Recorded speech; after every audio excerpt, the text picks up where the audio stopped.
Hello students, as you know that I am D.K. Bharti, the Director of Science Career situated near University Main Gate, Bhagalpur. I am also called Numerical के जादूगर. This is my introduction in a nutshell. आज class 12th के science के छात्रों ने physics की परीक्षा दी होगी और बहुत से छात्र छात्राओं को उत्सुकता होगा कि ऑब्जेक्टिव क्वेश्चन तो पूरा बनाकर आए, हम 35 में 35 बनाकर आए, लेकिन उसमें से सही कितना है ये आप करेक्ट आंसर जानने के लिए उत्सुक होंगे। इसलिए हम अभी फिजिक्स के ऑब्जेक्टिव क्वेश्चंस का करेक्ट आंसर आपके सामने हम रखने जा रहे हैं। आप अपने आंसर को मेरे आंसर से मिलाकर देख लेंगे कि कितना आपका सही हुआ है। चलिए अपना अपना क्वेश्चन लेकर के आप लोग तैयार हो जाइए आंसर मिलाने के लिए। जैसा कि आपको पता है कि क्वेश्चन में कोडिंग किया गया है और यहाँ कोड जे का क्वेश्चन है। जैसा कि देख रहे हैं यहाँ इंटरमीडिएट एग्जामिनेशन 2023 और फिजिक्स का क्वेश्चन है। ये आंसर जानने के लिए तैयार हो जाइए। सेक्शन ये है जिसमें ऑब्जेक्टिव क्वेश्चन पूछा गया है और ये आपका फर्स्ट का आंसर क्या है। फर्स्ट क्वेश्चन आप देख रहे हैं कि निकेल है क्या है, paramagnetic, diamagnetic, ferromagnetic, none of the. तो आपका करेक्ट आंसर होगा फेरोमैग्नेटिक, लौह चुंबकीय, ये करेक्ट आंसर हो। सी नंबर। दूसरा नंबर है कि the angle between magnetic meridian and geometrical meridian is called. तो करेक्ट आंसर है इसका डिक्लिनेशन, ये करेक्ट आंसर है। हिंदी में आपका हो गया यहाँ दिक्पात करेक्ट आंसर है। चलिए थर्ड में आप देख रहे हैं the radius of curvature of each surface of a biconvex lens is 20 centimetre and the refractive index of the material of the lens is 1.5। The focal length of the lens is, इसका correct answer होगा आपका सी number. Hindi में भी देख रहे हैं आप, सी number होगा 20 cm।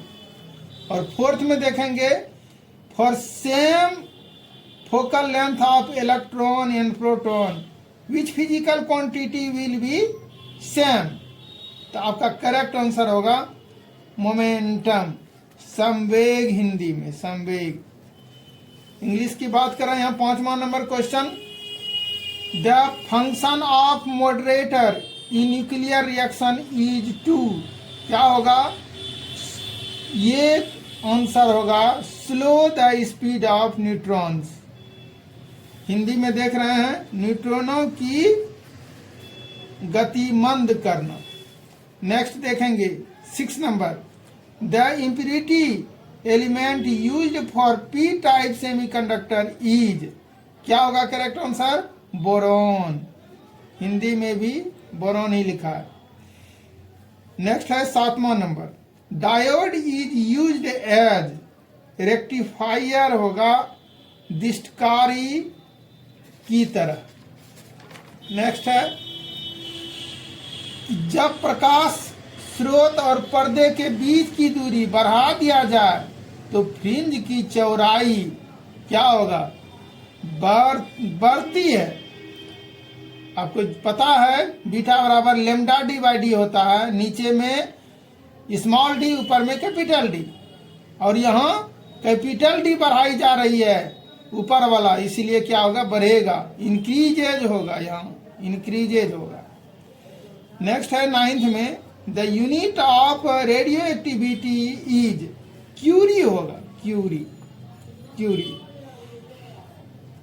10th में which of the following has the highest penetrating power. सबको पता है कि गामा होगा जिसमें कि हाईएस्ट पेनिट्रेटिंग पावर होगा, चूंकि इसकी एनर्जी बहुत ज़्यादा होती है। और which range of frequency is used in TV transmission, इसका क्या होगा, सी नंबर ऑप्शन होगा, 30 मेगाहर्ट्ज टू 300 मेगाहर्ट्ज। 12 नंबर में है the dispersive power of a prism depends on, answer होगा nature of material of prism, prism के पदार्थ की प्रकृति पर। ये बी आंसर करेक्ट होगा, बी आंसर करेक्ट होगा। नेक्स्ट देखेंगे 13 में, laser action needs, laser action needs मतलब हो गया लेजर क्रिया के लिए आवश्यक है संख्या परिवर्तन, ये नंबर इन्वर्सन, नंबर इन्वर्सन, ये करेक्ट आंसर है, नंबर इन्वर्सन। नेक्स्ट देखेंगे 14 number, light is a transverse wave because it shows, क्या होगा, पोलराइजेशन, हिंदी में ध्रुवन। प्रकाश अनुप्रस्थ तरंग है क्योंकि यह प्रदर्शित करता है क्या, ध्रुवन। नेक्स्ट है 15 नंबर, न्यूमेरिकल है, देख ही रहे हैं आप, इसका आंसर क्या होगा, ये नंबर होगा। चलिए 16 नंबर की बात करें, कहता है द्वितीयक तरंगिकाओं की अवधारणा जिसके द्वारा दी गई थी उनका नाम पूछा जा रहा है। The concept of secondary wavelets was given by, सबको पता है हाइगेंस होगा, यहाँ हाइगेंस लिखा भी है। 17 नंबर में, in photoelectric effect the photoelectric current is independent of, इसका आंसर होगा frequency of incident light, D option होगा सही, आपतित प्रकाश की आवृत्ति से। फिर है in visible spectrum which colour has larger wavelength, यानी दृश्य स्पेक्ट्रम के रंगों में किसका अधिक तरंगदैर्घ्य होता है, तो किसका होता है, रेड का, यानी लाल रंग का होता है। 19 में देख रहे हैं किसी परमाणु का नाभिक बना होता है, क्या होगा, प्रोटॉन और न्यूट्रॉन से। सबको पता है नाभिक में प्रोटॉन और न्यूट्रॉन रहता है, तो प्रोटॉन या न्यूट्रॉन, यही ऑप्शन होगा, डी नंबर 19 का डी। और 20 नंबर में phase difference between current end voltage in only capacitive alternating current circuit is, क्या होगा, 90 हो जाएगा। निम्न में से किस वैद्युत चुंबकीय विकिरण का तरंगदैर्घ्य न्यूनतम है, चलिए, each of the following electromagnetic radiation has minimum wavelength, किसका मिनिमम वेवलेंथ होता है, तो ये गामा होगा, गामा किरणें, क्यों, इसकी फ्रीक्वेंसी कितनी होती है, सबसे अधिक, जिसका फ्रीक्वेंसी सबसे अधिक होता है उसका वेवलेंथ सबसे कम होता है, पहले से पता है। और ये 25 का कहता है द्विआधारी समतुल्य है, आप निकाल कर देखिए, इतना होगा, हम भी निकालेंगे, पूरा का सॉल्यूशन करेंगे, आप पहले परीक्षा दे लीजिए। चलिए 23 का क्या देख रहे हैं, the width of diffraction fringe is dot dot है to the width of interference fringe, इसका क्या होगा, अनइक्वल होगा, के समान नहीं होती है, ऐसा होगा ऑप्शन। प्रकाश वर्ष का मान बराबर होता है, ये आपका ऑप्शन ए नंबर होगा, light year is equal to, option होगा ये 9.46 इंटू 10⁻15 मीटर। और 25 नंबर में देखेंगे, जब किसी एमीटर को शंट किया जाता है तब परिपथ का कुल प्रतिरोध क्या होता है, घटता है, यानी डिक्रीजेज होगा आंसर।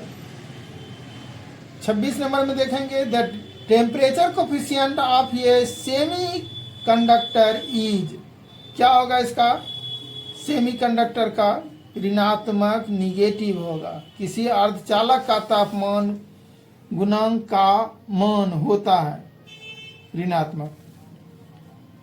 27 में देखेंगे आप कि if t is the time period and v is maximum speed of a charge particle in cyclotron, then क्या होगा ऑप्शन इसका, डी नंबर होगा करेक्ट। 28 में Van de Graaff generator is an electrostatic machine which produces only high voltage होगा, D number होगा, अर्थात केवल उच्च वोल्टेज उत्पन्न करेगा, ये ऑप्शन है। फिर देखेंगे हम लोग 29 में yes unit of permittivity is, दो तरह का यूनिट होता है, फैराड पर मीटर और क्या होता है, कूलम स्क्वायर पर न्यूटन पर मीटर स्क्वायर। चलिए, और 30 नंबर में देख रहे हैं कि नेट चार्ज ऑन ये चार्ज कैपेसिटर इज, क्या होगा, शून्य होगा, जीरो होगा। हाँ, 31 नंबर में देखेंगे चालक के अंदर इलेक्ट्रॉन की गति होती है, क्या होगा, ये अपसरित होगा, ड्रिफ्टिंग होगा। The motion of electron inside the conductor is drifting, C number option सही है। चलिए, 32 में the total electric flux coming out from stationary unit positive charge in air is, ये कितना होगा, ये बी नंबर ऑप्शन सही है, बी नंबर ऑप्शन सही है। फिर the force acting on per unit charge is called, क्या कहलाता है, इलेक्ट्रिक फील्ड कहते हैं, इलेक्ट्रिक फील्ड इंटेंसिटी कहते हैं, या विद्युत क्षेत्र या विद्युत क्षेत्र तीव्रता कहते हैं, विद्युत तीव्रता भी लोग बोलते हैं।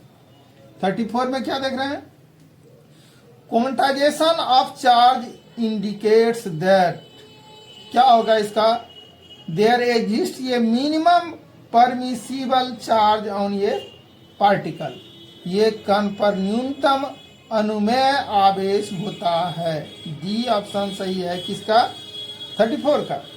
फिर देखेंगे 35, विद्युत क्षेत्र रेखाओं से जानकारी प्राप्त होती है, तो ये विद्युत क्षेत्र की शक्ति का भी जानकारी होता है, दिशा का भी होता है और आवेश की प्रकृति की भी, अर्थात इनमें से सभी होगा, डी ऑप्शन होगा, ऑल ऑफ दीज सही होगा। नेक्स्ट है आपका 36, क्या कर रहा है, न्यूमेरिकल है, the half life of A radioactive isotope 220 Bi is 5 days. The fraction of the nuclei undecayed at the end of 20 days will be, क्या होगा इसका करेक्ट ऑप्शन, तो आपका करेक्ट ऑप्शन इसमें डी नंबर होगा, ये डी यहां भी देख रहे हैं, डी नंबर होगा, ठीक। देखेंगे हम लोग 37 का आपका ए नंबर होगा, the ratio of electric force and gravitational force acting between to charges is in the order of, इस ऑर्डर में होता है, ऑर्डर ऑफ मतलब होता है इसका आगे 2 से गुना, 3 से गुना, 5 से गुना हो सकता है। चलिए, नेक्स्ट है 38 में आप देखेंगे ये charge Q placed at the center of the line joining two charges Q will be in equilibrium if Q will be equal to, अर्थात दो चार्ज है Q, कैपिटल Q, दो और बीच में रखा गया स्मॉल q को, तो उसका वैल्यू कितना होगा, जो कि तीनों चार्ज को रख देंगे ना, कहीं नहीं जाएगा, आकर्षण विकर्षण लगने के बावजूद भी कहीं नहीं जाएगा, वो इक्विलिब्रियम स्टेट में कहलाता है, समयावस्था में कहलाता है, और उसका करेक्ट ऑप्शन आपका होगा, करेक्ट ऑप्शन होगा बी ऑप्शन होगा करेक्ट। 39 क्या देख रहे हैं, 39 में what is the angle between the electric dipole moment P and the electric field strength E when the dipole is in A stable equilibrium, इसका ऑप्शन होगा डी ऑप्शन होगा। हिंदी वाले पढ़ लेंगे, सब पढ़ना जानते हैं। 40 नंबर की बात करें, चलिए हिंदी वाले के लिए फिर से पढ़ें एक बार। निम्नलिखित में से कौन भौतिक राशि सदिश है, तो आपको पता है ये विद्युत तीव्रता होता है, जिसको इलेक्ट्रिक इंटेंसिटी कहते हैं, इलेक्ट्रिक फील्ड भी बोलते हैं। डी ऑप्शन सही है। अब दो तरंग, ये तो न्यूमेरिकल्स है, हम तो मजेदार ढंग से ये बताए थे क्लास में, सब बताए हुए हैं, मजा लेकर बनाए होंगे आप। The value of maximum amplitude produced due to interference of two waves given by y1 बराबर 4 sin omega T and y2 बराबर 3 cos ओमेगा टी इज। ये करेक्ट ऑप्शन इसका होगा आपका 5। कॉपी में देखिएगा 5 ऑप्शन निकला हुआ है। फिर कहता है परिनालिका में चुंबकीय ऊर्जा घनत्व का सूत्र है, ये ऑप्शन ये होगा बाबू। The formula of magnetic energy density for a solenoid is, वही ए। फिर नेक्स्ट क्या है, the law governing the force acting between two electric charges is known as, होगा कूलम्ब्स लॉ, कूलम्ब के नियम। नेक्स्ट देखेंगे 44, the value of electric potential at a point the value of electric potential at a distance r from a point charge is, क्या होगा, ये inversely proportional to r होगा। क्यों? क्योंकि v बराबर होता है 1/4 pi epsilon q by r, तो क्या होगा, विद्युत कर्मानुपात ही होगा। 45 में देख रहे हैं हम लोग, the relation between the drift velocity and applied electric field of a conductor is, क्या मतलब हुआ कि ड्रिफ्ट वेलोसिटी और इलेक्ट्रिक फील्ड के बीच क्या रिलेशन है, तो V D is directly proportional to E. स्पष्ट है, वी डी क्या है, ड्रिफ्ट वेलोसिटी, ई क्या है, इलेक्ट्रिक फील्ड। ये ऑप्शन सही है। चलेंगे 46 में, 64 समरूप बूंदें जिनमें प्रत्येक की धारिता 5 माइक्रोफैराड है मिलकर एक बड़ा बूंद बनाते हैं, बड़े बूंद की धारिता क्या होगी, सब आपके कॉपी में है। यदि मेरा स्टूडेंट रह चुके हैं तो फिर भी हमें एक बार बना दें आपको कि 46 कैसे, इसका ऑप्शन आपका 20 होगा, 20 माइक्रोफैराड। देखिए तो आप सी डैश बराबर जानते हैं n to the power 1/3c, ऐसा जानते हैं। तो n क्या है, वही समरूप बिंदुओं की संख्या है, तो 64 हो गया। इसका क्यूब रूट निकालेंगे और c का वैल्यू आपका 5 माइक्रोफैराड दिया हुआ है, 5 माइक्रोफैराड। इसका क्यूब रूट आप जानते हैं क्या, इसका क्यूब रूट हो जाएगा 4। क्यों, 4 चौक 16 चौके 64 जानते हैं आप जी, 64 को ऐसा लिख सकते हैं। और क्यूब रूट का मतलब हो गया इसमें से आप 1 निकाल सकते हैं, तो 4 निकाल लिए और 5 से मल्टीप्लाई कर दिए, 20 माइक्रोफैराड करेक्ट है, सब जानते हैं आप। तो यहाँ डी नंबर हो गया। नेक्स्ट देखेंगे, नेक्स्ट क्या है, विभव मापी से मुख्यतः क्या मापा जाता है, तो मुख्यतः विभवांतर मापा जाता है, पोटेंशियल डिफरेंस मापा जाता है। Correct option is C. Next 48, if the distance between the two charges is increased then the electrostatic potential energy of the charges क्या हो जाएगा, ये डिक्रीजेज होगा, घटेगी, डिक्रीजेज घटती है। क्यों, सब जानते हो जी, एनर्जी जो होता है ये U इज इक्वल टू होता है 1/4 pi epsilon Q1 Q2 bye R होता है। तो R यदि इंक्रीज करेंगे तो U क्या होगा, डिक्रीज करेगा। स्पष्ट है। तो 49 में देखेंगे कि दो प्रतिरोध R एवं 2R को एक विद्युत परिपथ में श्रेणी क्रम में जोड़ा जाता है। R तथा 2R में उत्पन्न ऊष्मीय ऊर्जा का अनुपात होगा, ये 1:2 होगा। आप नहीं जानते हैं तो थोड़ा सा ध्यान दीजिएगा तो हो जाएगा क्लियर आपका। आइए देखेंगे, हीट जो उत्पन्न होता है बाबू H1 बराबर ये I² RT होता है। तो यहाँ R1 मान लेते हैं और I का मान रहने दीजिए और H2 का मान भी क्या करते हैं, I² R2T लेते हैं। अब बताइए, दोनों को अनुपात मांगता है तो भाग दे दीजिए, इसमें भाग दे दीजिए तो क्या हो जाएगा, देखिए तो ये इस तरह से ये कटा देते हैं, अच्छा लगेगा। हाँ ये अब क्या हो गया, आई स्क्वायर कैंसिल होगा, क्यों? देखिएगा दो प्रतिरोध R एवं 2R को, इसका मतलब R1 दिया है और R2 दिया है। एक विद्युत परिपथ में श्रेणी क्रम में जोड़ा जाता है। श्रेणी क्रम में जोड़ने का मतलब क्या हुआ? श्रेणी क्रम में जोड़ने का क्या मतलब हुआ? ये कैसे है, दूसरा क्या हुआ, ऐसे है, ये R प्रतिरोध है, यहाँ 2R प्रतिरोध है, लेकिन करंट दोनों से सेम गुजरेगा। ये इसीलिए दिया है कि सीरीज किसमें जोड़ा जाता है? श्रेणी क्रम में, सीरीज में जोड़ा जाता है। सीरीज में जोड़ने का मतलब करंट सेम गुजरेगा, इसीलिए यहाँ करंट का वैल्यू हम सेम रखे हैं। तो करंट का वैल्यू सेम रखे, कटा दिए ये। अब बचा क्या है मेरा?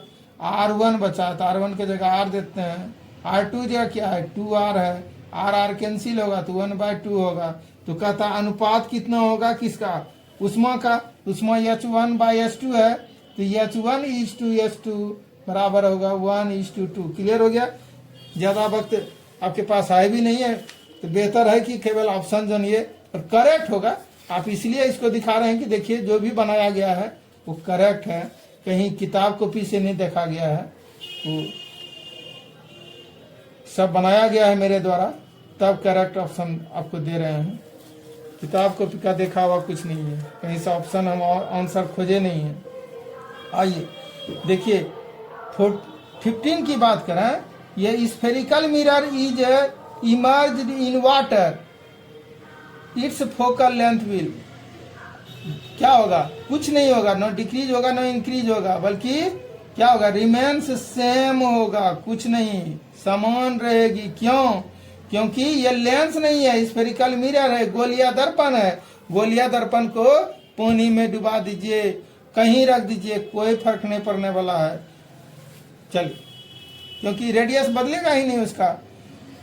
51 की बात करें, कहता है the coefficient of reflection for total internal reflection will be, ये 1 होगा बाबू।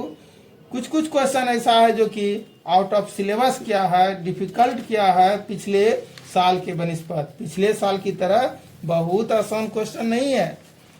चलिए नेक्स्ट है 52, the final image form by A terrestrial telescope is, क्या होगा? यहाँ आपका होगा काल्पनिक एवं वस्तु की अपेक्षा सीधा, अर्थात virtual and erect compared to the object. B number option सही है। किसी एलसीआर परिपथ में अनुनाद की स्थिति में आरोपित वोल्टेज तथा धारा के बीच कालांतर होता है, कितना? पाई। पढ़े होंगे आप। चलिए नेक्स्ट की बात करेंगे 54, इंग्लिश में क्या देखते हैं? In step of transformer the value of current in a secondary coil compared to primary coil is, क्या होगा? मोर होगा, अधिक होगा, ऐसे भी जानते हो। क्या है? स्टेप ऑफ ट्रांसफार्मर है, इसका मतलब वोल्टेज बढ़ाएगा, वोल्टेज बढ़ाएगा तो क्या होगा? करंट भी अधिक होगा। 55 में क्या है? एक्स रेज आर, क्या है? मूविंग इलेक्ट्रॉन है कि मूविंग पॉजिटिव आयन है, तो आपको पहले से पता है इलेक्ट्रोमैग्नेटिक वेव्स है। एक्सरे क्या है? इलेक्ट्रोमैग्नेटिक वेव है, विद्युत चुंबकीय तरंग है। चलिए 56 में देखेंगे, यदि किसी माध्यम से निर्वात में संपूर्ण आंतरिक परावर्तन के लिए क्रांतिक कोण 30 डिग्री हो तो माध्यम में प्रकाश का वेग है। देखिए बाबू, इसमें से कोई ऑप्शन आपका सही नहीं है। ये जो 56 नंबर है, इसका कोई भी आंसर सही नहीं है। All options are wrong. ये अगर सही तब क्या है सर? सही तुम जानता होगा, बताते हैं। 56 की बात करते हैं। चलो एकदम क्लियर कट सीखो। देखो तो ये है आपका डेंसर मीडियम, सघन माध्यम है, डेंसर मीडियम है। ध्यान दीजिएगा, ये डेंसर मीडियम है। हिंदी मीडियम वाले सघन माध्यम बोलते हैं, सघन माध्यम। अब सघन माध्यम है बाबू, सघन माध्यम से विरल में जाएगा तो क्या होगा? नॉर्मल से दूर भागता है, तो ऐसा केस है यहाँ कि नॉर्मल से दूर भागते भागते यहाँ 90 डिग्री हो गया, समझे। नॉर्मल कौन सा, ये है अपवर्तित किरण कह सकता है, ये आपतित किरण है। तो आपतित किरण और अभिलंब के बीच का एंगल क्या कहलाता है, आपतन कोण। और हाँ, ये जो देख रहे हैं आपतित किरण है, और ये क्या है, अपवर्तित किरण है। तो ये आपतन कोण कहलाता है। और जिस आपतन कोण के लिए अपवर्तन कोण का मान 90 डिग्री हो जाता है, उसी आपतन कोण को क्या कहते हैं, क्रांतिक कोण कहते हैं, जिसको सी से सूचित करते हैं। ये आपतन कोण एंगल ऑफ इंसिडेंस है, और वो ही कहलाता है क्रांतिक कोण। तो यहाँ देखिए क्या होगा, आप जानते हैं फ्रॉम स्नेल्स लॉ जानते हैं, sine I by sine R ये किसके बराबर होगा, ये होगा 1μ2 के बराबर। 1μ2 क्या है, यदि ये रिफ्रैक्टिव इंडेक्स फर्स्ट मीडियम का μ1 है, सेकंड का कितना है, μ2 है, तो ये क्या होता है, sine I by sine R is equal to 1μ2। 1μ2 का क्या मतलब हुआ कि μ2 बाय μ1 की बात होगी, ठीक है। तो चलिए μ2 बाय μ1 की बात होगी। और भी वो जानते हो, प्रथम माध्यम में प्रकाश का वेग और दूसरे माध्यम में प्रकाश का वेग, ये भी तो जानते हो। तो बताओ यहाँ क्या लिखा हुआ है, कि लिखा है the critical angle for total internal reflection of a ray from any medium to vacuum is इतना। इसका मतलब ये क्रिटिकल एंगल दिया हुआ है।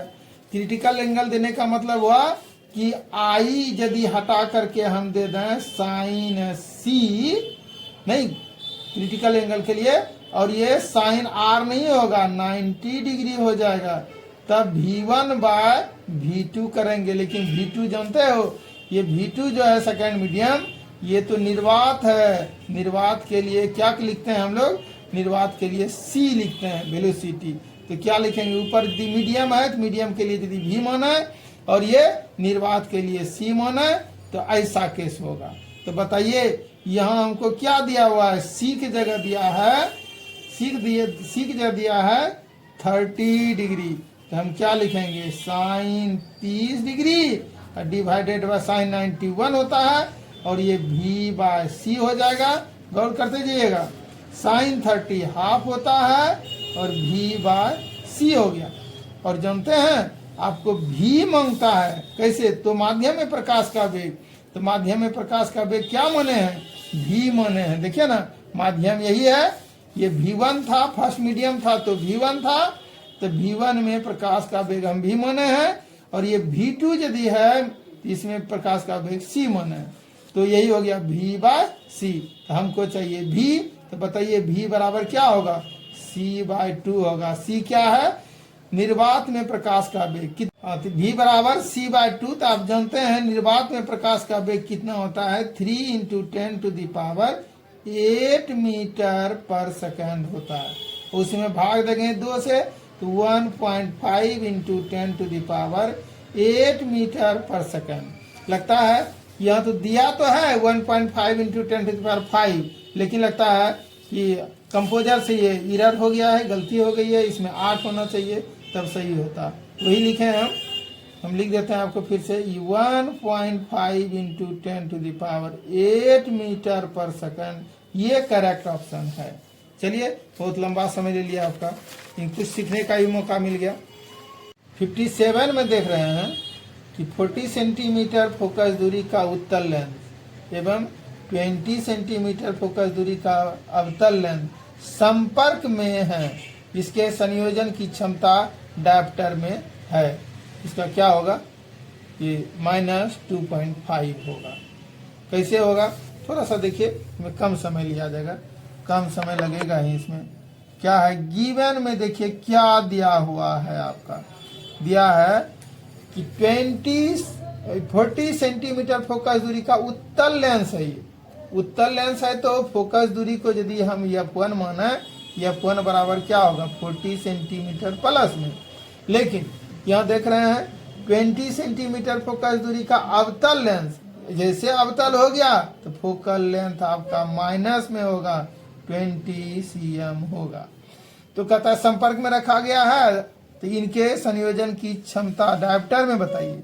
तो पी निकालने के लिए कह रहा है, लेकिन हम पहले निकालेंगे एफ। एफ कितना है आपको पता है कि संपर्क में जब रखा जाता है ना तो समतुल्य लेंस की फोकस दूरी क्या होता है 1/f1 प्लस 1/f2 होता है।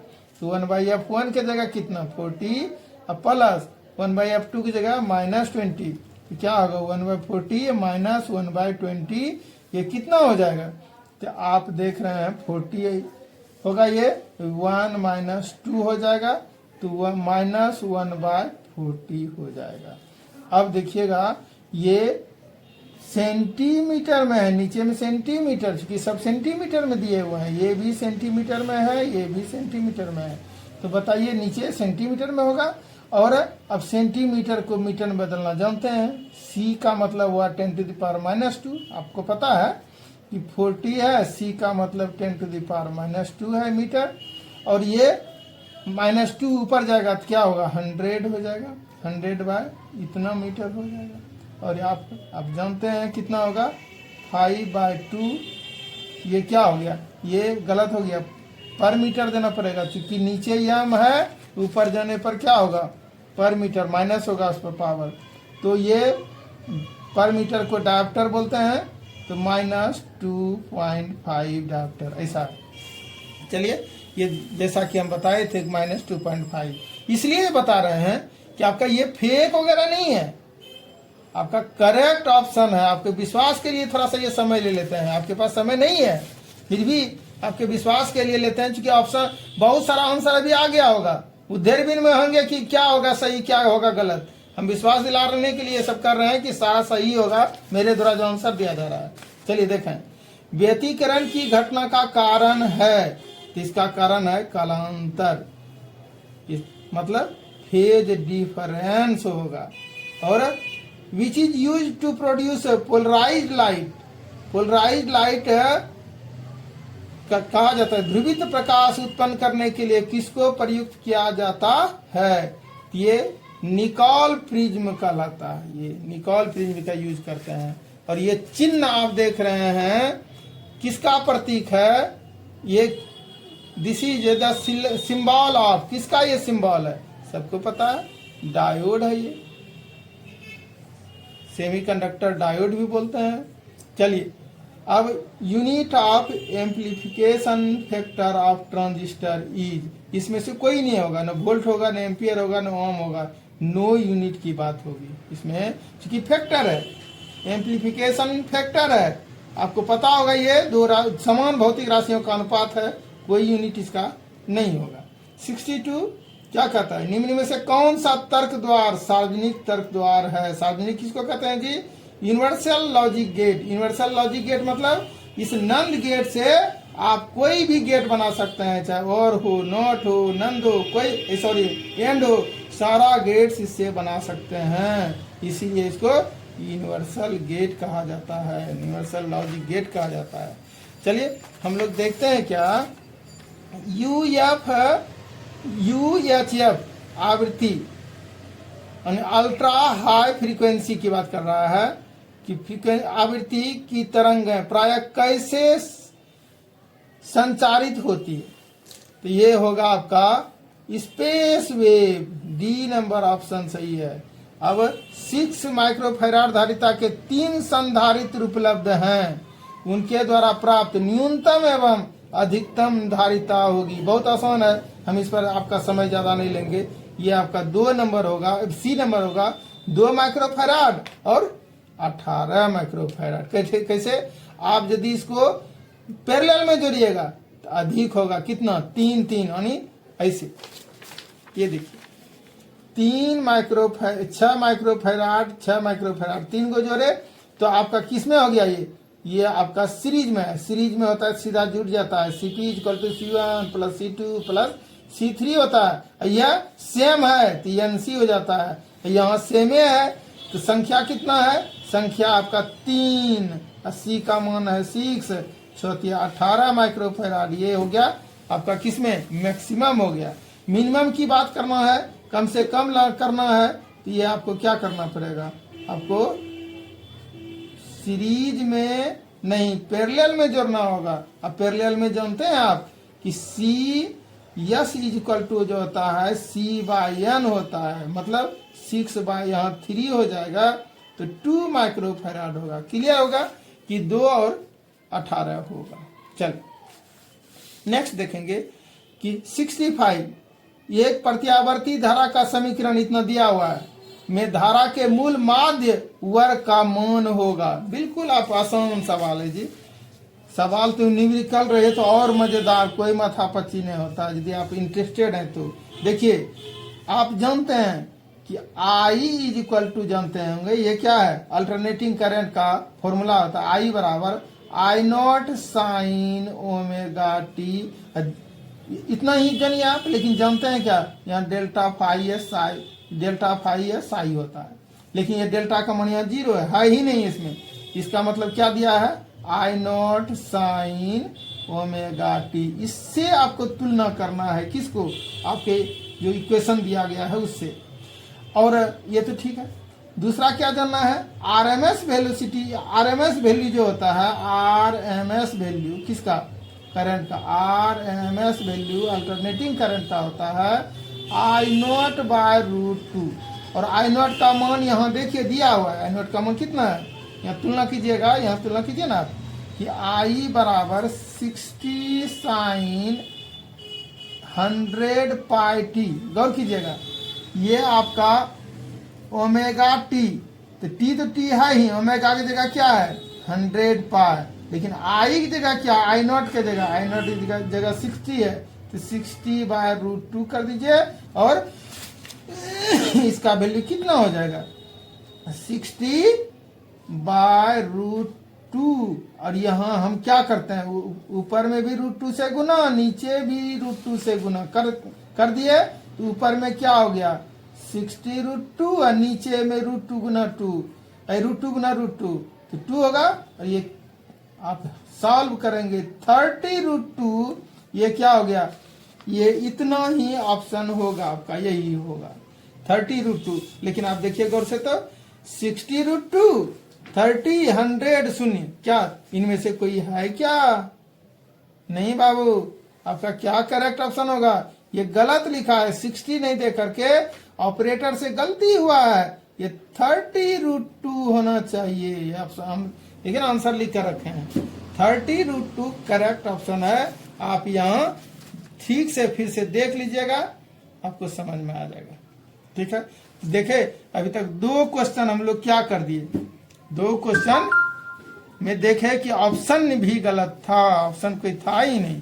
चलिए नेक्स्ट देखेंगे हम लोग, एलआर परिपथ की प्रतिबाधा होती है, आपको जो पता है एलसीआर सर्किट, एलसीआर सर्किट के बारे में सब जानकारी है, तो हम ज्यादा वक्त नहीं लेंगे बाबू, ये नंबर होगा इसमें, समझे, आपको सबको पता है क्या क्या होता है कि जेड बराबर √, आपको पता है आर स्क्वायर प्लस एक्स सी या एक्स एल कुछ भी दीजिए एक्स एल माइनस एक्स सी का होल स्क्वायर। इसमें क्या कर रहा है, कह रहा है कि एल आर सर्किट है, एल भी है और आर भी है, ये एल भी है आर भी है, एक्स सी नहीं है, तो स्पष्ट है कि ये कितना होगा आर स्क्वायर होगा प्लस एक्स एल का स्क्वायर होगा, और आर स्क्वायर तो ठीक है, एक्स एल के बदले क्या दे सकते हैं, ये एल ओमेगा होता है, एल स्क्वायर ओमेगा स्क्वायर हो जाएगा, यह इसको ओमेगा स्क्वायर पहले लिख दिया है, देखिए यहाँ लिखा है आर स्क्वायर, यहाँ लिखा हुआ है R square plus omega square L square, बिल्कुल करेक्ट। तो चलिए हम ज़्यादा वक्त अब नहीं देंगे नो ही आपका लेंगे। चलिए नेक्स्ट क्वेश्चन देखेंगे 67, एक वृत्तीय धारावाही लूप की त्रिज्या दुगुनी तथा धारा आधी कर दी जाती है, इसका चुंबकीय आघूर्ण हो जाएगा, अर्थात the radius of a circular current loop is made double and the current is made half, the magnetic moment of the loop will become। Magnetic moment कहने का मतलब ये हो गया कि चुंबकीय आघूर्ण कितना होता है, किसका, सर्कुलर लूप का, ये जानना पड़ेगा बाबू, तभी होगा, तभी सेटिस्फेक्शन मिलेगा। 67 में जानना पड़ेगा कि ये लूप यदि है, लूप से करंट आई फ्लो हो रहा है, उसका त्रिज्या आर है, तो इसका, या फिर हाँ ठीक है त्रिज्या आर है, तो इसका मोमेंट कितना होगा। मैग्नेटिक मोमेंट को यदि हम यम से सूचित करें, यम बराबर होता है आई इंटू ये क्या है, एरिया है, area of the loop. Area जानते हो कितना होता है सर्कल का, सर्कल का एरिया होता है पार स्क्वायर होता है। तो ठीक है, यहाँ ये m1 मान लेते हैं, तो यहाँ क्या देना पड़ेगा, I1 R1 देना पड़ेगा। फिर m2 की बात कर रहा है, तो I2 चेंज, करंट भी चेंज कर दिए, पाई R2 स्क्वायर हो गया। ठीक है, तो हम क्या करते हैं, हम m1 बाई m2 लिखते हैं। क्यों लिखते हैं बताते हैं, अभी तुरंत बताएंगे। चलो R2 स्क्वायर, जल्दी बताइए हमको कि यहाँ क्या दिया हुआ है। यहाँ दिया है कि एक वृत्तीय धारावाही लूप की त्रिज्या दुगुनी कर दी जाती है। तो पहले त्रिज्या कितना था, पहले त्रिज्या मान लेते हैं R1, कितना था, R1 था ना, तो R1 को R मान लेते हैं।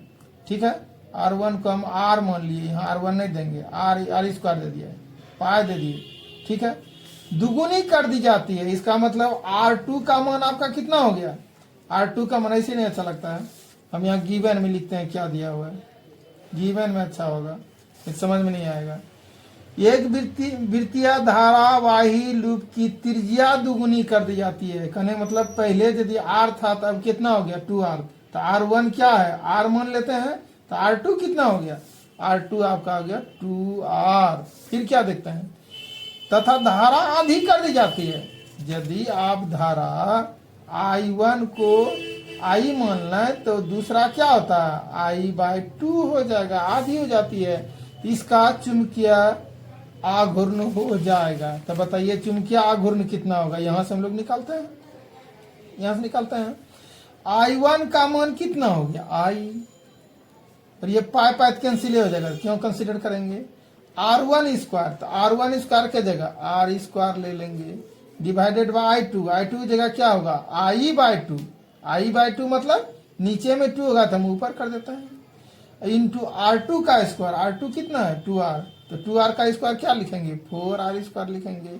अब बताइए ये 2 I कैंसिल हो गया, R स्क्वायर कैंसिल हो गया, तो 2/4 बचा, तो हाफ नहीं हो जाएगा, तो आपको क्या निकला, कहिएगा sir m1/m2 equal to half हो गया, इसलिए हमको क्या चाहिए m2 बराबर क्या हो गया 2m1, यानी पहले जितना था उसका दोगुना हो गया। तो यही तो है, दोगुना तो दिए हैं, कहाँ है दोगुना होगा, ये डबल्ड हो जाएगा। जो बच्चे यहाँ ये लगाए हैं रॉन्ग है उसका।